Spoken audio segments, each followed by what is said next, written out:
जयंत पाटील हे प्रदेशाध्यक्षपदी नकोत अशी राष्ट्रवादीतल्याच अनेक नेत्यांची मागणी असल्याचं बोललं जात आहे आणि त्यावरून या आधीही अनेक दावे प्रतिदावे करण्यात आले आणि त्यामुळे शरद पवारांच्या राष्ट्रवादीमध्ये काहीतरी धुमसतंय अशी चर्चा होतीच। मात्र त्यावर आता खुद्द जयंत पाटलांनीच मौन सोडत थेट शरद पवारांकडे एक मोठी मागणी केली आहे। त्यामुळे अनेकांच्या भुवया तर उंचावल्या, पण स्टेजवर जे घडलं त्यामुळे तर उभ्या महाराष्ट्राला काही प्रश्न पडलेत।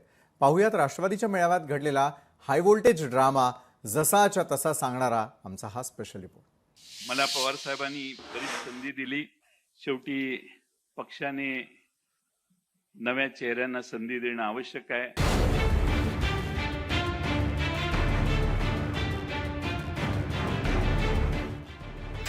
मला पदमुक्त करा, जयंत पाटलांची मागणी। प्रदेशाध्यक्ष पदावरून पायउतार होणार, संकेत दिल्यानंतर पाटलांची बॉडी लँग्वेज बघा। गेल्या काही दिवसांपासून जयंत पाटील शरद पवारांच्या राष्ट्रवादीमध्ये नाराज असल्याच्या चर्चा सुरू आहेत। एकीकडे पक्षातलेच काही नेते जयंत पाटलांच्या प्रदेशाध्यक्ष पदाला विरोध करत असल्याची कुजबूज सुरू आहे आणि तसं गारहाणं त्यांनी शरद पवारांकडे मांडल्याचंही आतल्या गोटातून समजतंय। तर दुसरीकडे प्रदेशाध्यक्ष पदच नको, या पदातून मला मुक्त करा असं गारहाणं त्यांनी भर सभेत शरद पवारांकडे मांडलंय। आणि हे सगळं मांडण्यासाठी त्यांनी मुहूर्तही निवडला राष्ट्रवादीच्या 26व्या वर्धापन दिनाचा। काय म्हणाले जयंत पाटील, पहा। मला पवार साहेबांनी बरीच संधी दिली, 7 वर्षाचा कालावधी दिला, शेवटी पक्षाने नव्या चेहऱ्यांना संधी देणं आवश्यक आहे। आणि सभागृहात एकच गोंधळ उडाला। अनेक पदाधिकारी आणि कार्यकर्त्यांनी घोषणाबाजी करायला सुरुवातही केली। त्यांना आवरण्याचा प्रयत्नही जयंत पाटलांनी केला। त्यावेळी काय घडलं सभागृहात ते देखील पहा। तुम्ही बसा, खाली बसा, नाना खाली बसा, खाली बसा, खाली बसा। शेवटी पक्ष पवार साहेबांचा आहे, त्यामुळे पवार साहेबांनी याच्यावर योग्य तो निर्णय, कारण आता आपल्याला बरंच पुढे जायचंय आणि त्यामुळं मी पवार साहेबांचे मनपूर्वक आभार मानतो, आपल्या सर्वांचे आभार मानतो आणि माझे 2 शब्द पूर्ण करतो। एवढे अत्यंत महत्वाचे 2 शब्द बोलून जयंत पाटलांनी आपलं भाषण थांबवलं आणि पुढे कार्यक्रम सुरू झाला। जयंत पाटलांच्या पदमुक्तीच्या मागणीनं महाराष्ट्रभर चर्चांना सुरुवात झाली, पण मंडळी खरा ट्विस्ट तर त्यांच्या भाषणानंतर आला आणि तो घडला भर स्टेजवरच।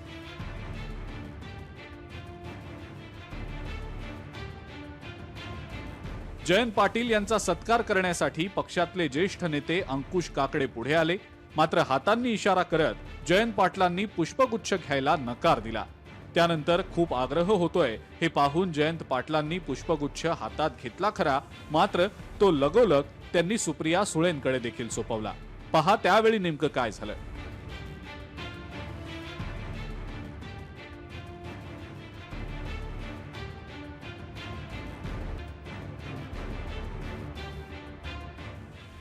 जयंत पाटील यांनी प्रदेशाध्यक्षपद सोडण्याबाबतचे संकेत दिल्यानंतर खुद्द शरद पवार आणि सुप्रिया सुळे काय म्हणाल्या ते देखील पहा।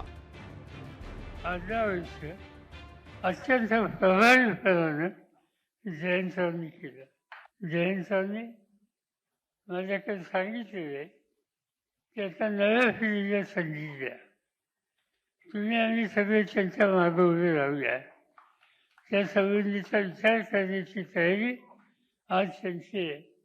तुमची मानसिकता वेगळी आहे हे या ठिकाणी दिसतं। अरे त्यांनी एक मागणी केली आहे, आता पवार साहेब ठरवतील काय करायचं।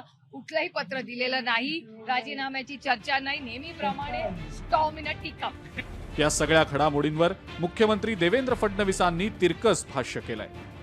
परत जयंत पाटलांच्या मनात मला शिरावं लागेल, सगळ्या जबाबदाऱ्यातनं मुक्त करा असं ते जे म्हणाले, ते मुक्त करणारे असं माहिती असल्यामुळे म्हणाले की त्यांच्या मनात काही दुसरं आहे, हे सगळं समजून घ्यावं लागेल। जयंत पाटलांचा जोपर्यंत संबंध आहे, त्यांचा संबंध तुकारामांची नाही, त्यांचा संबंध नाथुरामांची नाही, त्यांचा सध्या प्रॉब्लेम आयाराम गयारामची। खरं तर जयंत पाटील प्रदेशाध्यक्षपदी नकोत अशी काही नेत्यांची भूमिका असल्याचं बोललं जात आहे। त्यातूनच जयंत पाटलांची प्रदेशाध्यक्षपद सोडण्याची मनस्थिती झालीये का हा खरा प्रश्न आहेच. पण त्यावर शरद पवार काय निर्णय घेतात हे पाहण्यासाठी आपल्याला काही दिवस थांबावं लागणार आहे.